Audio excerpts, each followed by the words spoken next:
लड़ने के लिए निकल पड़े हैं। हम अपने हिस्सेदारी की बात कर रहे हैं, हम अपने हक की बात कर रहे हैं। कौन कह रहा तू मेरा भाई नहीं है? तू तो मेरा ही भाई है, मेरा खून है, मेरा सगा है। भाई साहब हम खड़े हैं चट्टान की तरह, कदम नहीं हिलेगा। यादवों ने पिछली बार अखिलेश यादव को ही न दिए, आप कैसे कह रहे हैं यादव मुसलमान को वोट दे देगा?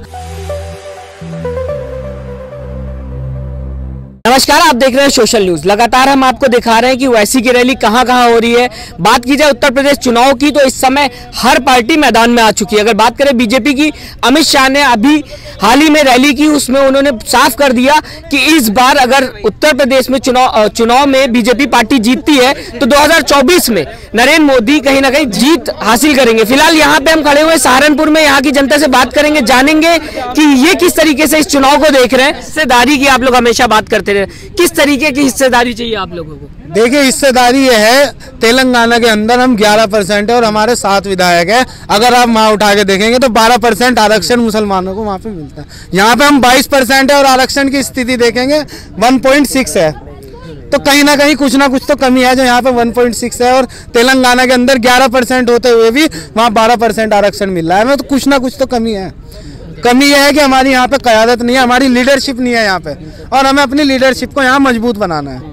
मैं आपसे जानना चाहूंगा, क्या लगता है काफी इल्जाम लग रहे हैं AIM पे? अगर बात की जाए, जितने लोग सपोर्ट में नहीं आ रहे उससे ज्यादा तो मीडिया, उससे ज्यादा तो विपक्ष इल्जाम लगाता नजर आ रहा है। ये देखिए, जो लोग कह रहे हैं कि वोट काटने के लिए आ रहे हैं, सपा में क्या यादव MIM को वोट देंगे? यादव नहीं देंगे ना, मुसलमान ही वोट लगा। क्यों नहीं देंगे? कौन कह रहा है? यादव तो सबसे आगे हैं उनके। यादवों ने पिछली बार अखिलेश यादव को ही न दिए, आप कैसे कह रहे हैं यादव मुसलमान को वोट दे देगा? जब उन्होंने जो है मतलब यादव को ही वोट न दिए। अगर यादव को वोट देते तो अखिलेश यादव जीतते, ना कि बीजेपी। आप देखिए, मुस्लिम वोट तो मोदी लहर थी ना, वो तो मोदी लहर थी। लहर क्या होती है? लहर क्या होती है? लहर तभी तो हो गई जब यादव भी उधर चला गया, वो भी हिंदू बन गया, तभी तो। नहीं, यादव वोट उधर गया तभी तो वो लहर बनी। तो गए थे, मुस्लिम नहीं गया। क्यों नहीं? मुस्लिमों ने सामने आ रहे। अगर मुस्लिम जाएगा, मुश्किल से 1% चला गया। मुस्लिम कभी नहीं जाएगा बीजेपी पे इतना, क्योंकि वो हर टाइम जो खुले मंच से कहते हैं लोग, वो आतंकवादी बताते हैं, वो कभी किसी को खालिस्तानी बताते हैं। तो ये सारी चीजें, कभी कहते हैं कि पाकिस्तान चले जाओ, तो मुसलमान उनको वोट देगा क्या? आप देखिए, अगर मुसलमान ने वोट दिया तो कांग्रेस को दिया है। आप देखिए, अगर वोट दिया तो बसपा को दिया, दलित को। अगर आप वोट दिया तो योगी जी की बात करें, वो कहते हैं मेरे पास हिंदू भी आता, मुस्लिम भी आता, हर कोई आता है मेरे पास। सेकुलर पार्टी अगर दंगे हो रही है, क्यों खामोश हो जाते हैं? क्या मोदी जी का या अमित शाह जी की कल रैली थी, वहाँ पे उन्होंने कोई ट्वीट किया, उन्होंने कुछ वहाँ से बोला, वक्तव्य कोई दिया? तो ये चीजें मानेंगे? अरे यार, विदेश की यात्रा काय की यात्रा? मतलब अगर कोई वैसा केस हो जाता है तुरंत वो बोल देते, लेकिन क्या रैली में बोलेंगे? आप देखिए, ये जो मुसलमान को हर जगह टारगेट किया जाता है, लेकिन ये चीज है कि जो बसपा को या सपा को वोट देता आया है, आज उसको अगर छोड़ लिया मुसलमान तो बीजेपी की बी टीम हो गया। अपनी टीम मजबूत करने के लिए, अपने हाथ मजबूत करने के लिए ये मुश्किलों से भागने वाला नहीं है। देखिए, मैं बता दूं, मुश्किलों से भाग जाना आसान होता है, हर पल जिंदगी का इम्तिहान होता है, और डरने वालों को कुछ नहीं मिलता। यहाँ लड़ने वालों के कदमों में जहान होता है। तो लड़ने के लिए निकल पड़े हैं। हम अपने हिस्सेदारी की बात कर रहे हैं, हम अपने हक की बात कर रहे हैं, और हम अपनी नहीं कर रहे।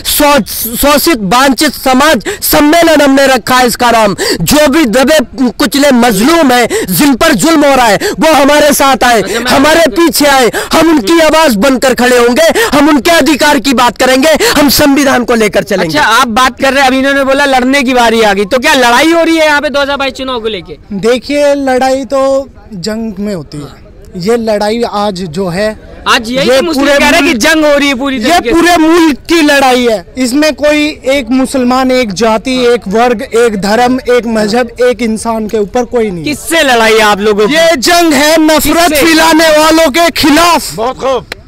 जो देश के अंदर नफरत फैला रहे हैं, बच्चे बच्चे के खून में फैला रहे हैं कि ये तेरा भाई नहीं है। भाई कौन कह रहा तू मेरा भाई नहीं है? तू तो मेरा ही भाई है, मेरा खून है, मेरा सगा है।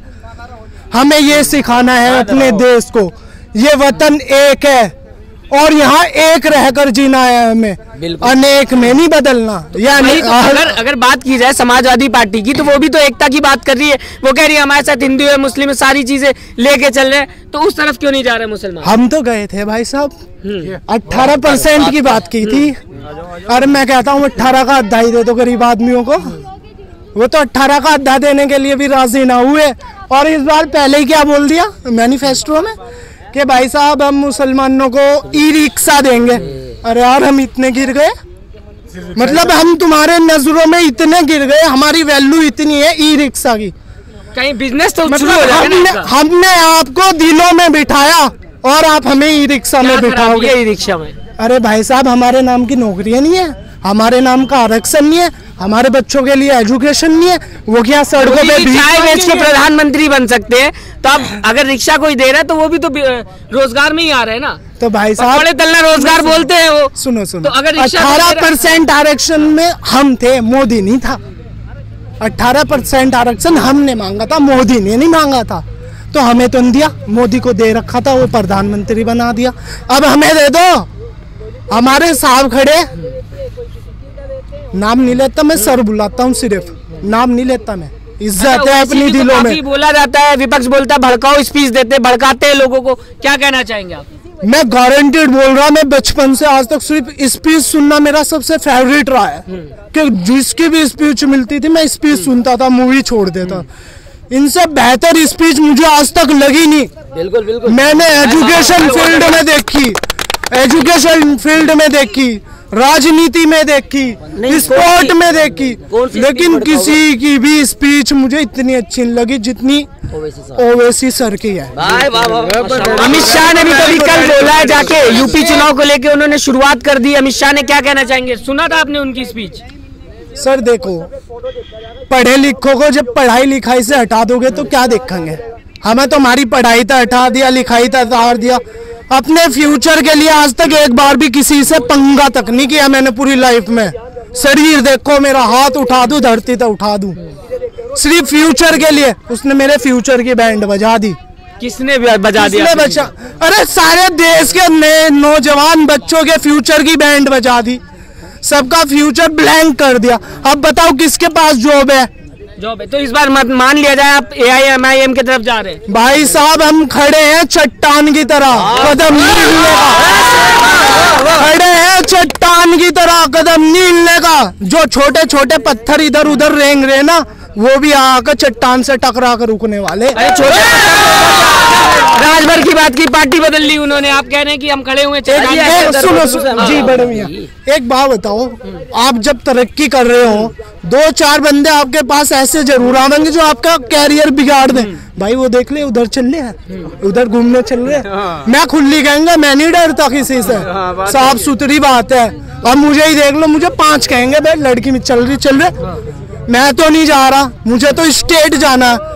I focus only state, my future. इस बार काफी बीजेपी अगर बात की जाए लगातार काफी इल्जाम लगाती, समाजवादी ने भी शुरू कर दिया, क्या कहना चाहेंगे? सर इल्जाम तो हमेशा लगते आए हैं, लेकिन आज तक कोई इल्जाम हमारे पे साबित तो करें। हमने 72 सालों से इन लोगों को वोट दिया है सर, और देखिए हम कहाँ थे और कहाँ हैं, और वो कहाँ थे आज। आबादी बढ़ गई मुसलमानों की, तो आबादी किसकी नहीं बढ़ रही भाई? आप अपना सर्वे कर लीजिए सर, आप सर्वे कीजिए सन 47 से अब तक आप सर्वे कीजिए, किसकी आबादी नहीं बढ़ी? अल्लाह का शुक्र है हमारी आबादी बढ़ी है, तो उनकी भी आबादी कौन सा घटी है भाई? कह रहे कि पहले कम थे अब बढ़ते चले जा रहे हैं, मुसलमान ऐसे बढ़ते रहेंगे तो एक दिन देश पे कब्जा हो जाएगा। सुनो एक मिनट, पहली बात तो अल्लाह का शुक्र है मुसलमान उस वक्त भी था जिस टाइम यहाँ पे जो है ना हमने 600 साल 700 साल हुकूमत की है। हमने जब भी ना तो किसी गैर मुस्लिम को दबा के बात की है, अल्लाह का शुक्र है वो हमारे भाई हैं, हम भी आदम की औलाद हैं, वो भी आदम की औलाद हैं। जो हक उन्हें हम दे सकते हैं इंशाअल्लाह, हमें किसी और से उम्मीद नहीं है, क्योंकि हमने उस वक्त भी हक दिया है। आज देखिए आप, वो भी एक दौर था जब जो है ना गुजरात से एक हिंदू बहन हमारी चलकर आती है, और हमारे जो उस वक्त के राजा थे बेहतरीन, उन्हें वो अपने हाथ में चिट्ठी देती है इंसाफ मांगने के लिए। इंशाअल्लाह हम उम्मीद दिलाते हैं आपको, हमारे हाथ में इख्तिदार होगा तो इंशाअल्लाह हम हर बहन का, हिंदू बहन हो किसी भी जाति धर्म से हो, उसका हक उसे दिला के रहेंगे इंशाअल्लाह। बीजेपी की मैं आज एक बात सवाल करना चाहता हूँ, आज आप देखिए बलात्कार का कितना स्टेज से बढ़ा है। आप खुद देखिए कौन है वो लोग जो आज देश की बेटियों के साथ खेल रहे हैं, जहाँ पे आप कहते हो बेटी बचाओ बेटी पढ़ाओ, क्या इस पे अमल हुआ? इसको फॉलो किया गया? जिन लोगों ने नारा दिया, आज उसी की सरकार के, उसी के मंत्री संतरी जो है ना, बेटियों के साथ क्या हाल कर रही है। इससे हमारी हिंदू बहनें भी तरस। आखिरी में मैं जानना चाहूंगा, क्या लगता है 2022 के चुनाव में कितनी आप लोग आगे बढ़ोगे, और क्या लगता है कि किंग मेकर का जैसा बोलते हो वैसे जी हम किंग मेकर बनेंगे, बन पाएंगे आप? बिल्कुल बिल्कुल इंशाल्लाह इस बार हमारी हिस्सेदारी बिल्कुल साफ सुथरी होगी। जो लोगों ने आज तक हमें धोखे दिए हैं, अब हम धोखे में आने वाले नहीं है। कौम जाग चुकी है। हम मुल्क को आबाद और खुशहाल बनाने के लिए हम सब मिल करके, हिंदू मुस्लिम सिख ईसाई आपस में है भाई भाई, इस तरह पर काम करके हम इंशाल्लाह इस मुल्क को खूबसूरत मुसलमानों की गुलदस्ता बनाएगा। अल्लाह का शुक्र है। आप देखिए गुजरात के अंदर हमने एक मेयर बनाया है अपना, और भाजपा के लोगों को हराकर मेयर बनाया है। अल्लाह का शुक्र है, हिंदू भाइयों ने हमें वहाँ पे भी सपोर्ट किया है और अपना जो है ना आरक्षण हमारे उसमें पाले में डाला, तो आज हमारा मेयर अहमदाबाद में बैठा है। अल्लाह का शुक्र है। बहुत बहुत शुक्रिया हमसे बात करने के लिए। तो आपने सुना कि यहाँ पे जो लोग हैं वो ये बता रहे हैं कि इस बार 2022 चुनाव की अगर बात कर ली जाए तो AIMIM जैसे कि 100 सीटों पे लड़ रही, तो इस बार किंग मेकर बनाने का काम करेगी ये पार्टी। फिलहाल अब देखने वाली बात ये होगी कि क्या सच में 2022 में, जैसा कि ओवैसी जी बोल रहे हैं और लगातार रैलियां कर रहे हैं, क्या इसका जो इफेक्ट है वो वोटों पे पड़ेगा? क्या सच में कोई जो अलग पार्टी, कोई दूसरी पार्टी है, वो ओवैसी जी का साथ लेगी? आप हमें कमेंट करके जरूर बताएगा, क्योंकि आपका कमेंट हमारे लिए बहुत महत्वपूर्ण है। आपको क्या लगता है 2022 में किसकी पार्टी उत्तर प्रदेश में आएगी और क्यों आएगी? नमस्कार। चैनल को लाइक शेयर एंड सब्सक्राइब करें और बेल आइकन दबाना ना भूलें।